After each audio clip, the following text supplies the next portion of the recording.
a week before Prime Day happened, one of their retailers, legitimate retailer, decided to discount the product to get onto the Prime Day bandwagon, but they did it too early. It lagged in Amazon's system. Amazon removed the Prime Day, suppressed their listing throughout all of Prime Day. And the only reason why this happens.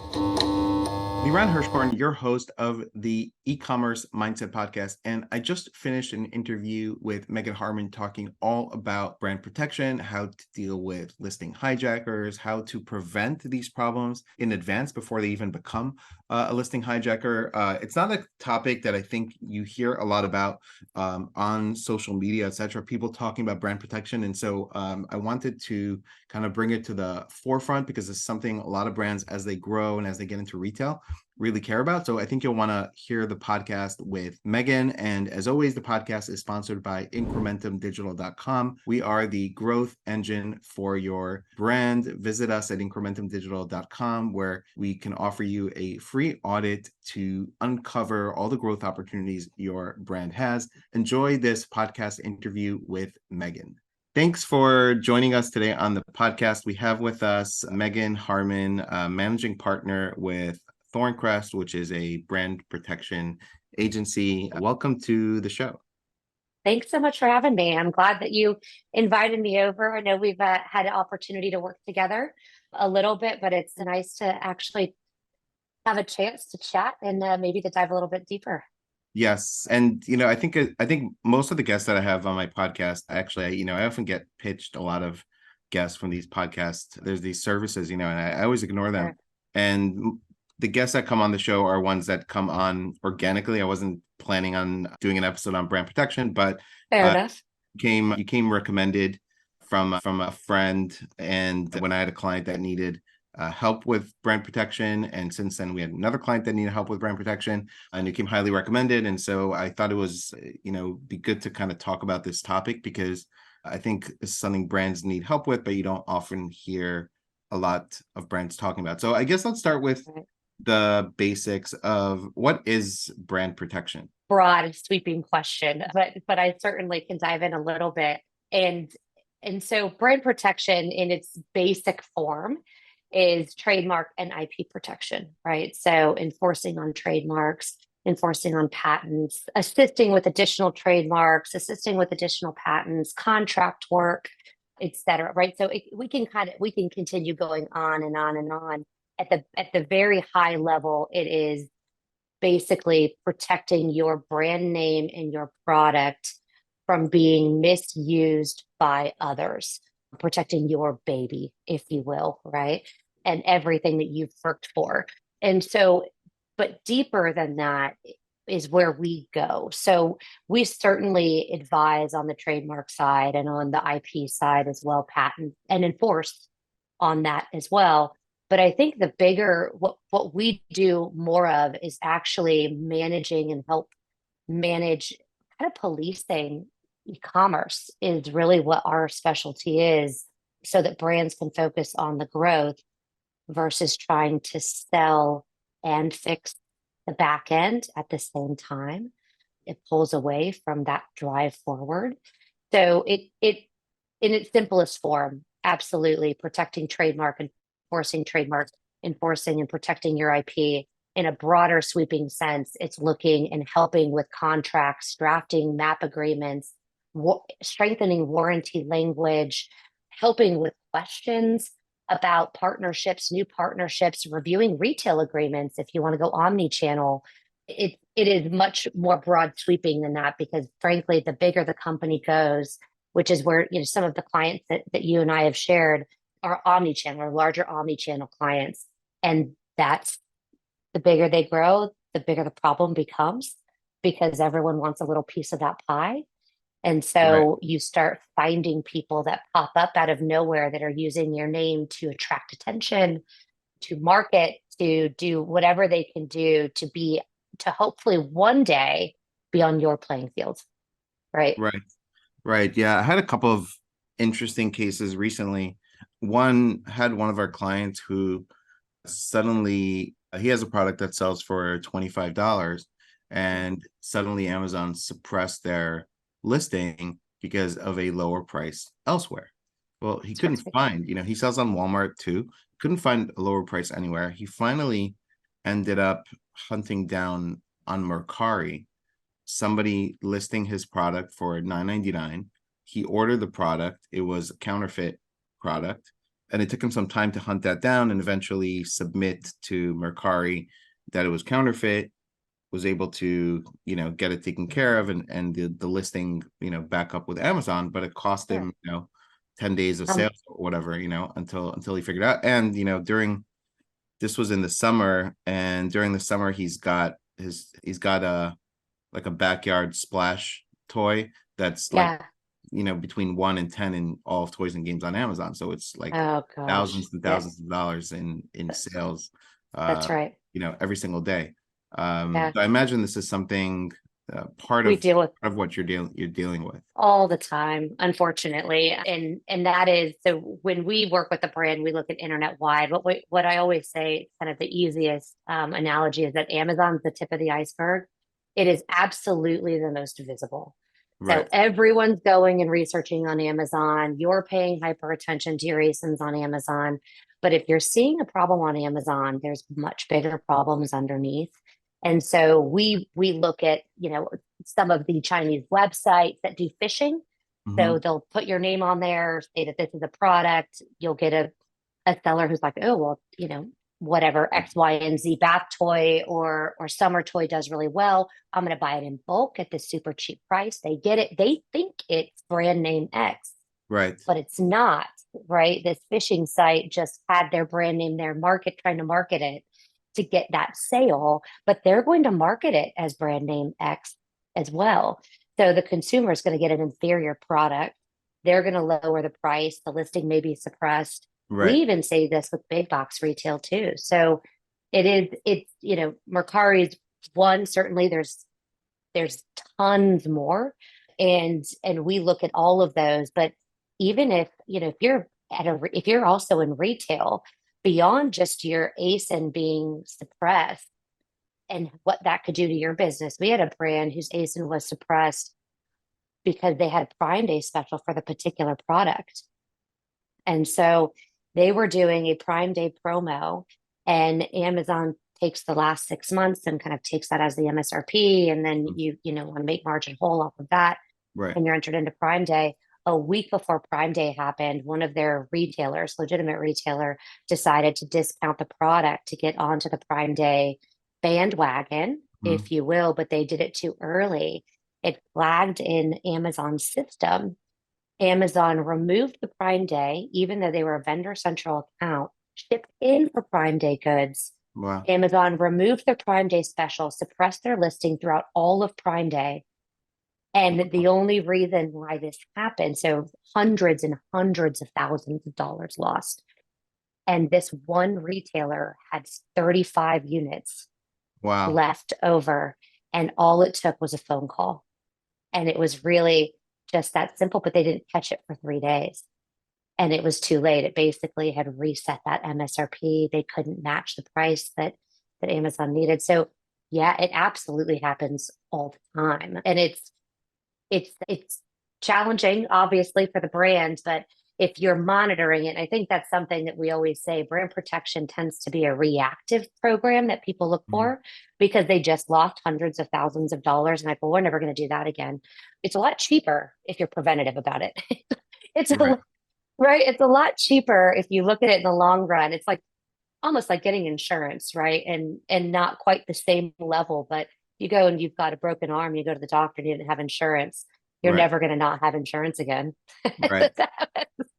Right. that, Yeah, so Amazon, Amazon monitors online pricing, but they also monitor in-store retail retail, pricing, they right? do.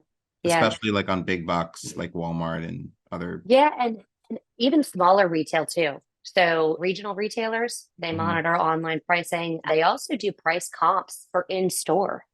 So we've worked with quite a few grocery clients and supplements too that do bundles on Amazon, but do singles in store. Mm. If Amazon finds a similar product during their price Mhm. competitive sweep, basically, or whatever you want to call that, they basically, if their bundle online is more costly than Mhm. a single times three or times Right. two or times six. They will suppress it until that pricing makes sense. We see that happen a lot in, honestly, in the grocery segment is probably the biggest issue that we find. And it's very challenging because what we basically, that's kind of resetting with the brand is you you need consistency across all channels. And so, and Amazon is a price follower, but they're becoming a price leader, and they want that position back of being a place where consumers go to get sort of the best possible price. But Right. retail has to compete with that one and one. They can't. They have such, their traffic is reduced.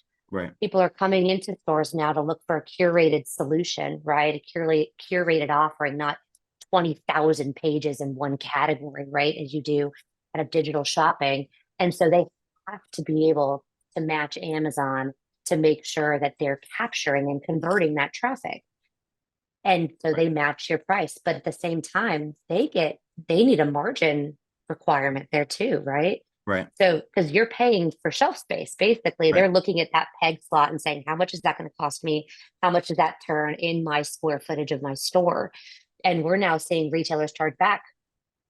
So you're getting hit on Amazon from a third party seller that's you're trying to price compete with, right? Then you're also going to get hit from retail because retail has Right. to compete with Amazon, and they're going to come back to you with a chargeback on a margin that's already Mm. steeper than it Right. was on Amazon, right? Right. So spoke a little bit in the first case about this counterfeit product. In Yeah. another instance, recently, I had a uh, wholesale company reach out to me and send me, here's a list of 15 brands that Yeah. that we can get you inventory if you want to sell these products on Amazon. And I said to them, well, how are you getting the stock? Or Yeah. we're buying it from a distributor. Um, Sure. and so they're getting sort of legitimate inventory. What are and now, okay, let's assume I were to buy that and I were Sure. to send it into Amazon, and now I'm a sort of, I have legitimate, not counterfeit inventory, and I'm selling on the listing, and I'm selling at I'm selling at a lower price than the brand. I'm just trying to make, When as when the buy box, right? Sell yeah, through the stock that you just purchased. win the buy box and just, turn the volume as fast as I can at, the most amount of, and yeah, win the buy box. So what are the things that brands can do in those cases? Because in one sense, it's legitimate inventory. On the other hand, this is not what you intended when you sold to the distributor, right? And That's right. for them to sell to somebody that was going to compete with you on Amazon. Right. I mean, in that scenario, we would call you like an unknowing bad actor. Like you didn't realize that what you were doing by reselling these goods was, something that the brand had not authorized Right. necessarily, right? You're Right. assuming came from their legit distributor, came from their legit wholesaler. Therefore, I should be able Right. or it's okay for me to sell X, Y, and Z product. For the brand specifically, monitoring, and this is something we do for some of our brands, but basically monitoring your sell-in reports and your sell-through reports is pretty critical because what you might get and what we've seen happen more and more frequently, resellers that were previously authorized or are still authorized for that matter aren't moving through as much inventory because traffic is down. And that is the way of the new world. Right. Retail will absolutely survive, but traffic is down. And so they may be sitting on inventory that they didn't think that they would be sitting on, and they need to move it, Right. right? It kind of trickles downhill. And the conversation doesn't necessarily come to shutting down that retailer, but what are your terms? What are your pass-through terms as a brand? Take ownership that if you have no returns and you're selling inventory to a retailer or to a distribution partner, well, what are they supposed to do when the stock's not moving through? Because everyone's in business to make money, Right. right? That's I mean, that's why we're here, hopefully, right? Or you're not going to be in Right. business for long, and so we're all in business to make money. So if you're selling inventory and have a no return policy, what are you anticipating they're going to do when the stock doesn't sell the way that Especially it when should sell? especially when you have like food or supplements that have an expiration date around it, That's right? right. Right. And so you've got to have those terms built in, and it's a conversation with the wholesaler. It's frankly a conversation with you, right? As the unknown actor. And that we have those conversations a lot. Well, we'll pick up the phone. They're like, wait, we bought this from a legitimate distributor. It's like, hey, do you have time to talk? Like, what is Right. your business model?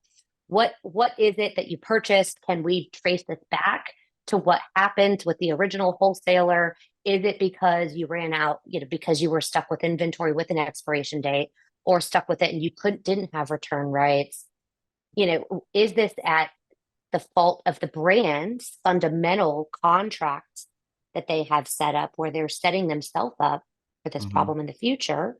Or is it a problem where the wholesaler needed to move it and this was just genuine, like, I've got to get this out, Right. I've got to turn stock? Or Yeah. are they setting up another resale site, and then you've got a bad actor? We don't know, right? Like, that's Right. that's the kind of the digging, right? And you've got a couple of different options there. And in this case, the company that approached me said to me, yeah, here's the price list, here's the brands, and when you order, we need about 6 to 8 weeks for delivery. So in my opinion, they were not placing the order from the distributor Yeah, until I placed an order, right? So right, I don't think anybody in this case was sitting on goods. This was just, they had a distributor that was willing to sell to them. And, right. they were, as soon as they got orders, they didn't have They inventory were sitting on the line. right, And the distributor maybe didn't, right? And they were placing an order right, when they got the order. It's just, right, and then you're trying to figure out who's the one that's actually selling, right? right. Which distributor, or who are they selling to, and how is it actually getting into the hands of this, reseller on Amazon? That's right. Well, and I think so. What we do with quite a few as our brands, we audit distribution reports. And this isn't, the distributor is doing their very best to move goods in and out, to have a huge portfolio of retailers and Right, resellers and wholesalers. But some of these wholesalers also come in under false pretenses, right? So if you right, if you sign a contract and you're like, hey, we've got a store, and you do have a storefront, right? But right, actually it only does 10% of your business, 90% is done on Amazon by selling to right, other resellers, right? Or even drop shipping for that matter. Some right, of these guys don't even hold stock.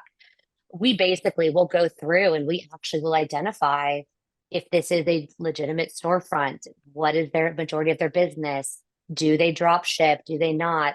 And I think as someone who's buying some of that inventory, I mean, a great conversation would be to truly go back to the brand and say, like, well, I'm getting I'm getting an offer for this. I'd love to work with you guys. Can I buy it direct? right, You might actually get better pricing going direct, because what you're talking about is going through two other hands through distribution anyway, right, right? Or hey, can I work directly with your distributor? Like, not this other wholesaler necessarily, right? right, So I think but it really does come down to the level of attention that a brand can support. Thorncrest was founded, my two partners, we came from within a brand, and that's why we're doing what we do today. So we were within a brand that was small, it was an 8-figure brand. I say small, that's not necessarily small, but then sold, for 9 figures much, a few years later. So we saw this huge scale of growth. At some point, we actually had to shut Amazon down, and when it was in the multi-millions, because the amount of counterfeits, and this was 10 years ago, counterfeits was more prevalent, although it's still very prevalent today, but we were seeing it as basically the number one issue. Today, we're seeing it as almost number two. We're seeing more bad actor activity hmm, as the number one, people getting inventory that right, don't have authorization to sell it and reselling it. But so we had to shut Amazon down because 20% of our returns were counterfeit, and we were replacing them for free. And it was $100 product. right, Holy smokes, that takes right, a huge hit to your bottom line, right? Since then, every brand that I have been inside of and worked with has had the exact same problem. It's not, and everyone kind of sits in this conference room, and you all know that there's something going on, right? Amazon sales are starting to dip. VP is like, well, what's going on with the Amazon sales? Well, maybe it's ad spend. Well, we've been losing the buy box more lately. And so now Right. we're having to drop our price. Well, wait, why are you losing the buy? Well, we're having to chase these third party sellers. How do they have the stock? Then someone turns to the salesperson at the wholesale level. Why do they have the inventory? Well, I don't know. I've been trying to meet my quota numbers. We ordered too much Right. in. Someone goes to the demand planner. Like everyone's sitting around. Well, then you look at the general counsel and he's like, I'm doing 18 contracts right now. I'm certainly enforcing our trademark, but I'm not chasing John Smith shop on Amazon, right? I'm going for the big fish. And everyone sits around kind of pointing like, well, you do it, you do a little bit of this, you do a little bit of this, and then you walk out of there with no real cohesive solution because everyone has their own job to do, like their own directive, right? Demand Right. planner orders to forecast sales, tries to grow revenue, and policing is a challenge in e-commerce when it evolves monthly, Right. quarterly, right? So Right. it's really, what we always for brand new brands that come in with preventative, by far our favorite because we go in, we like, okay, let's take a look at your contracts. Let's before you start going big, Hmm. let's go look at the foundation and make sure that you're setting yourself up for success. And some of these distributors try to railroad smaller brands because they've got to protect their credit line, and brands don't always make it. We know Right. that, right? We will hope for the best always, but they've basically got to, so they put in super strict terms that in the end may not be mutually beneficial for the partnership. So it's really that's certainly where we can be the biggest impact is at the beginning stages, but working with larger brands that are having major issues. I mean, there's a lot of cleanup to do, and in the end, it absolutely helps to be that cleanup usually prevents future problems, but it's faceted. So like brand protection is so broad sweeping when you asked me early on, like, okay, Right. trademark and IP protection. But I've called up what I thought was a bad actor and have said, what you've got 500 units. Like, how do you have so much inventory of this? You're Right. not an authorized reseller. What is your business model? And they're like, well, Amazon's actually not that big. We own a chain of 500 retail stores. Wait a minute, but would this brand fit in your retail stores? And in my head, I'm thinking, no, not really. Right. What's his answer? And he's like, no, not really, but I got a pretty good deal on it. And I'm like, okay, but if you stopped selling this brand on Amazon specifically, sold it on your own site, I could probably introduce you to a brand that's very interested in the 500 stores that you just talked to me about because Right. they're growing omni-channel and they're absolutely ripe for your type of business. Right. And that was a huge win-win, right? That wasn't a bad actor. That was a guy who got inventory, was trying to move it, but actually has a very legitimate business elsewhere. And that Right. was just about connecting people. Right. That makes sense. And that's a great, like, I guess, advantage you have in terms of working with multiple brands and, talking to these resellers. And I think it's a good to point out, instead of starting when you see a reseller with maybe a very threatening kind of message, which, maybe half will ignore, half maybe will do something about, but maybe Sure. first just try to reach out to them, right? And Hmm. and talk to them and ask some questions. You can find out who sold to them and figure out maybe how to amicably kind of solve the issue. Okay, we'll let you sell for Yeah. a few hundred units. We won't take any action if you sign something not to continue to sell our brand or whatever, right? Like Right. trying to That's find right. those strategies. But so what do you do in that case? I mean, are there things brands can do with having certain warranties in place or certain things that maybe only the brand can provide that would allow you to manage, let's say somebody has legitimate stock, but maybe got it from liquidation or Hmm. retail stores or distributor that is not an authorized seller, that you could put some things in place within the brand that says, okay, this person cannot honor warranty or certain things that would allow you to legitimately say they can't sell the product on Amazon, for example. Yeah, I mean, I think that the biggest one that we always recommend is having an authorized reseller agreement with criteria in place. And that's something that we work with our brands on. If they already have one in place, we typically will take a look at it and either strengthen language or add criteria to it. And honestly, like you had said, rather than going out and assuming everyone's a bad actor, which to be frank, that's the easiest way to weed out the noise Right. is right. There are some people that are out there that, like I said, have 500 units. They're not going to jump off Amazon just because we sent them an email. They have Right. 500 units. Like Right. they need to move the inventory. Right. But I think having an authorized reseller agreement in place with criteria then also allows that reseller to become a legitimate partner and increase that business. And so I think for any brand, that's out there doing it, digitally is probably the easiest way to do it, have a pretty standard form, and then sending that out as, as a link. Hey, if you're interested in becoming a seller, this is what you need to complete. We will evaluate it. We will revert back to you and determine if you meet the criteria that we've set in place. But, setting up those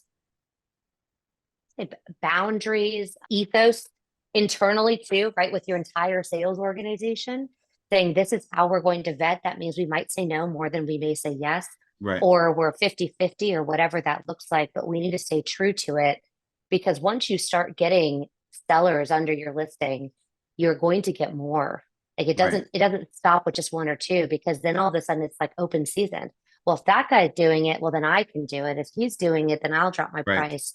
And you end up in this, basically price degradation, but also a messy marketplace where consumers are like, well, which one do I buy? Right. Right. I mean, they Right. normally just go for the buy box, but how do you know that that is an inventory that's been sitting or that was from a legitimate wholesaler? Right. Right. So it's, I mean, yeah, definitely when I buy and it's a third party seller, I always click on the seller name to see the feedback, but mhm, I don't know if that's the behavior, right? Of a shop hard. is not in the, is not in the, Yeah. you know, I really don't think it is because right. when I talk to, they're like, well, what do you mean? Of course I bought it from the brand.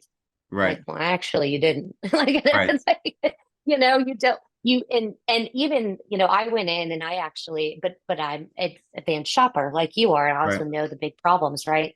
I went in to buy my daughter some shoes on Amazon. I couldn't even find the brand. I mean, I was going scrolling at some point. I was like, well, okay, I'm gonna pop off here and I'm gonna go to a retail store and try and find them there because basically I can't. I don't know who's who, but Right. there's discounts, and although it's intriguing, I don't know that I trust it necessarily. But I could tell you, my friends have no idea. Right. The normal person shopping Right. thinks that that's the brand. Right. And when you ask somebody who'd you buy it from, they say, "Oh, I bought it on Amazon." Right. They don't That's right. Yeah, necessarily. yeah, yeah. That's right. I bought it from Amazon, and it's whatever brand, and I Right. bought it on Amazon. They don't know that it was from a seller who is from another seller. I mean, you've got no, you see that sometimes in grocery and you'll get reviews that are like, this was, these don't taste good. They taste chalky. Their quality's gone down. You're like, hmm. You may have just bought from someone who had inventory that's changed hands so many times that it was Right. expired goods Right. Or not stored properly or or not like, stored in a like climate controlled warehouse, right? right. Right. Supplements get that a lot. Right. Yeah, Um, especially I've seen like on like gummy supplements and things Melted. and things like that. Yes. Do you also put protections in place overseas, let's say, getting trademarks, let's say in China or countries that you're manufacturing in so We that they can't get the product out Yeah. if there's a trademark?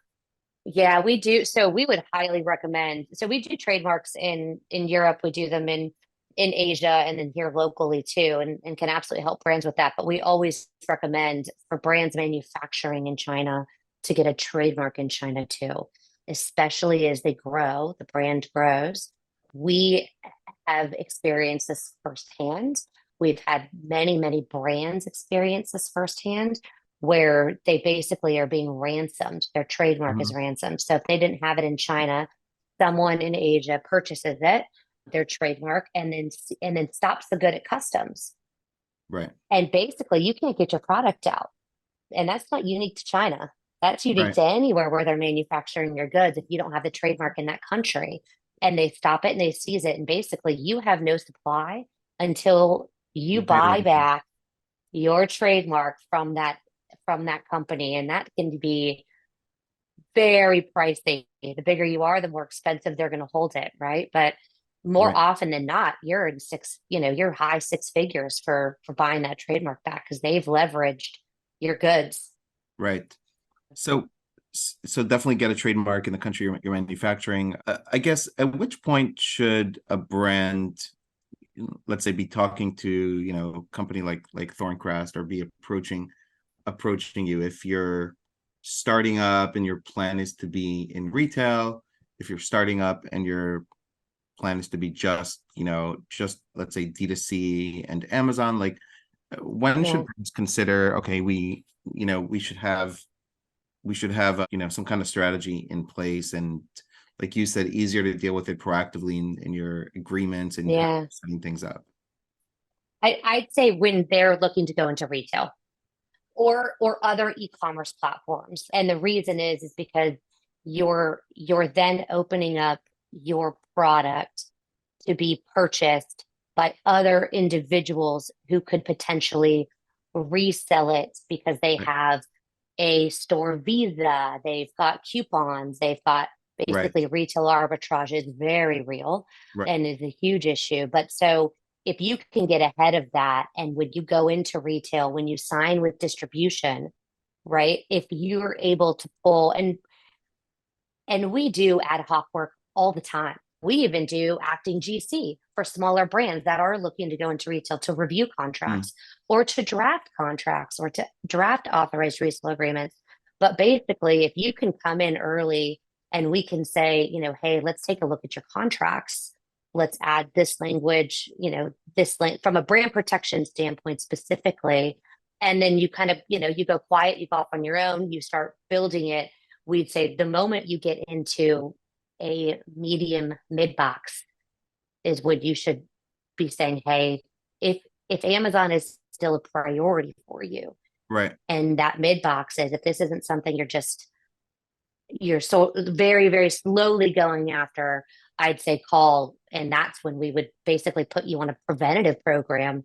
And that way we can set the foundation super early, right? You communicate with your mid box, you keep your Amazon clean, you go into big box, because the moment you go into big box and you have these problems, it is whack-a-mole. Right. And brand protection is not something that goes away. It is something that is a constant. But if you don't have 20 resellers or six resellers, you only have one, it's a lot easier to say that they're coming down than to say, well, wait, you've got a handful. And for your retailer to say, I can't compete, Right. or hey, that's my new MSRP and I want 50% margin off of this MSRP because that's who I'm competing with.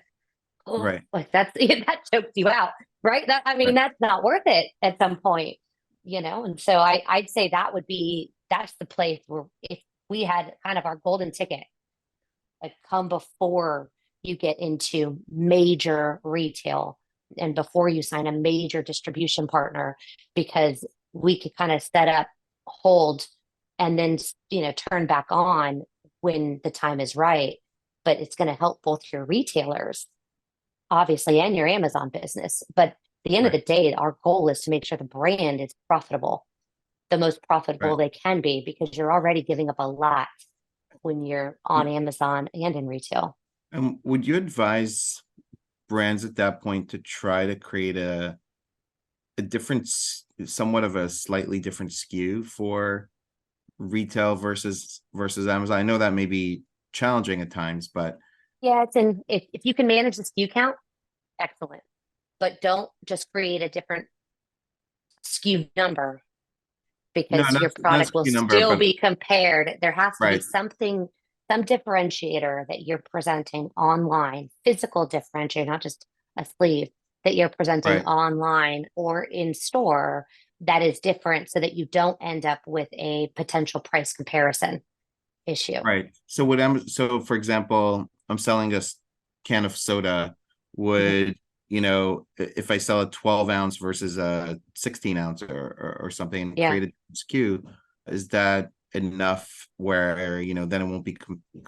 compared in a sense? Yeah. Again, it may not be practical, to necessarily If do that. we've got some brands that have done that because honestly, the problem got so big, Right, they basically had to go back to the drawing board and do that.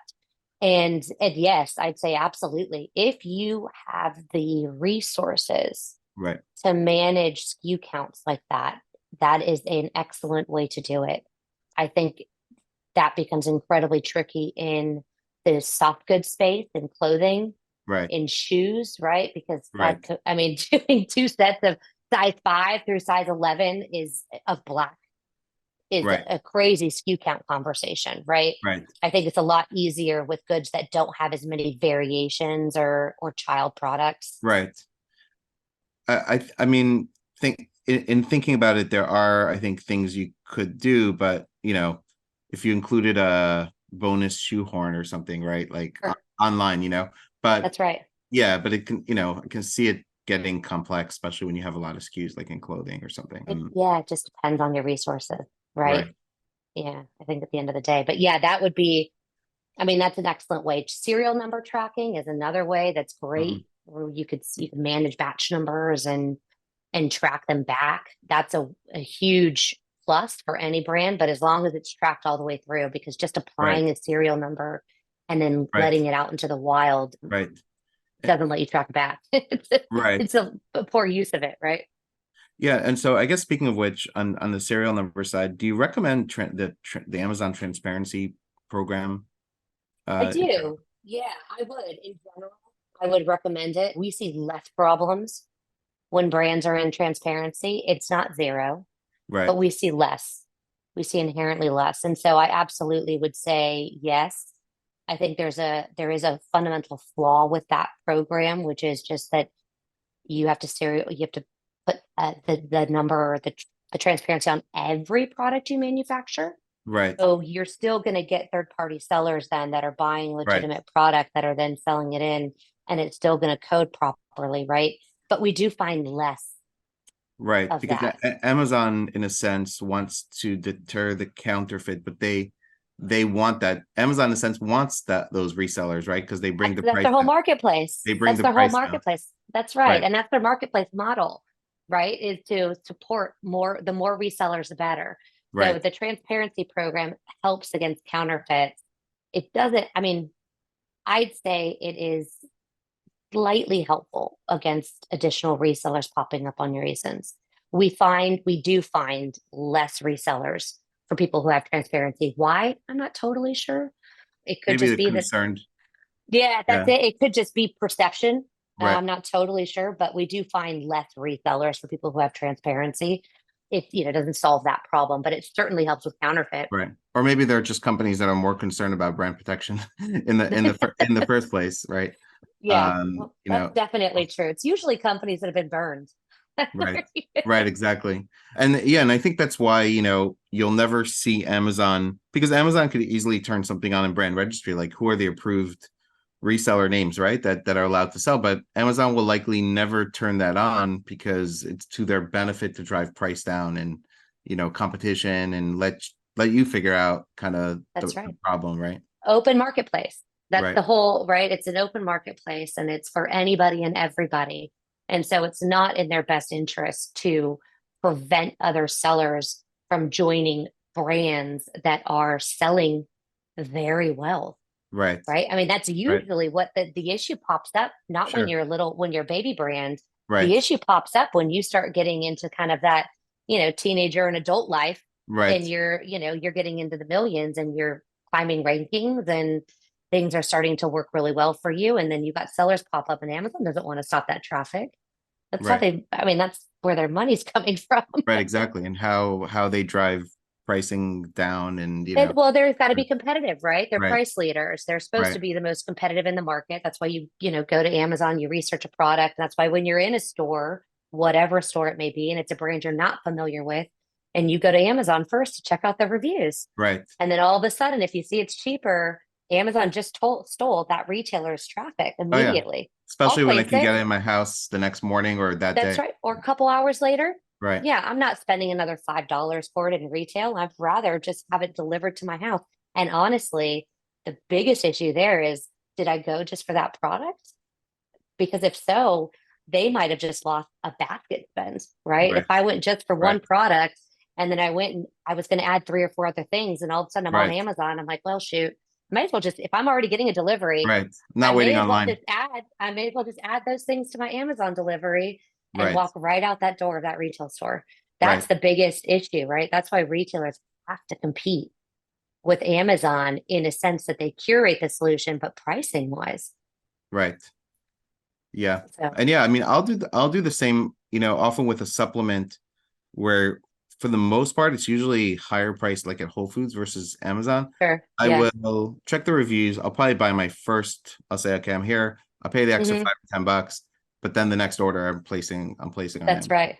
Yeah. Yeah. Which is Because, also the advantage for brands to be there. It's a little bit of like a showroom, right, yeah. for your products. Well, it's funny. I mean, we always say, even for brands that are just starting out, it's like, okay, well, we've got our D2C site. Amazon, for a lot of companies, the love hate. Right. It's right. I mean, you absolutely love it for the visibility, for the reviews, for basically being a product research engine Right. and that you can purchase on because of the volatility of what it does for the rest of the channel because it's so widely used. But brands who are just D2C, they're like, well, do we even do Amazon? Yes, Right. you do. Like that. I mean, we as a brand protection agency, we would still say, yes, Right. it might cause you headaches, but it's going to grow your brand. You just have to take the good with the bad and manage it. Don't ignore it. Don't think it's not gonna happen. Just be hyper aware. This is gonna happen. Build this into my model and let's move Right. forward, right? And then you get retail, which is channel visibility, right? If you've made it into retail and you're on the shelf, that's incredible for branding because Amazon's not really giving you branding. They're Right. just giving you options to buy Right. and maybe some sponsored ads, right? But like at the end of the day, you're paying for that. So. Right. Absolutely. Great. Well, I really appreciate you coming on and talking about this. I don't hear a lot of talk about brand protection. What are the best ways for people to, get in touch, have a conversation, see if, Thorncrest can kind of help solve some of their challenges, or Mhm. like you said, prevent challenges in the Yeah, future, just yeah. even better. Yeah. It's funny you said you don't hear a lot about brand protection. It's not something people really like to discuss Mhm. openly. It's fair. I mean, we're talking about some problems that you might have with your brand. So a lot of our customers are organic and referrals. And so thank you for that. And that for us means that we're doing a good job and that we need to keep doing a good job. Right. Especially if that's how we're mostly building our brand. But so getting in touch with us, a simple message. They could contact me and just say, hey, I have a couple quick questions. I'll do a discovery call and just say what's going on, right? Is it something that we can help with? Is it something that we would refer to somebody else, or is it something we don't manage and do? But at the end of the day, an easy 15-minute phone call is probably the best way to just figure out if. And we've had many calls where it's like, you really don't have an issue. Do a couple of these things and you'll be fine. And that's perfect. I mean, frankly, we hope we never talk to you again. Not that we don't want to talk to you, but like we Right. don't want brands to have problems, right? I Right. mean, we want them to be successful, but oftentimes it could be either too early or it's like, hey, it may be worth getting involved now and chatting to us now because you have a little bit of an issue. And depending on where your brand is going from a growth perspective, we would probably say, you're going into a certain channel that tends to be a little messy and you're going to have more problems. Or B, actually, it's pretty tight. You might not have any issues at all. Let's do a one pop, kind of get your foundation ready and, call us later if you would like to. But I'd say the easiest is just a quick phone call or a message. Great. Okay, excellent. Yeah. You can go to thorn-crest.com. I'll also put your LinkedIn and your email, if it's okay, in the show notes, so Yes, please. people can get in touch with you. And I really appreciate you coming on here and sharing more how brands can help protect their IP. across Absolutely. distribution. It was my pleasure. Thank you so much for having me. I appreciate you taking the time and for the thoughtful questions. Thank you. And I'll chat with you later. Take care.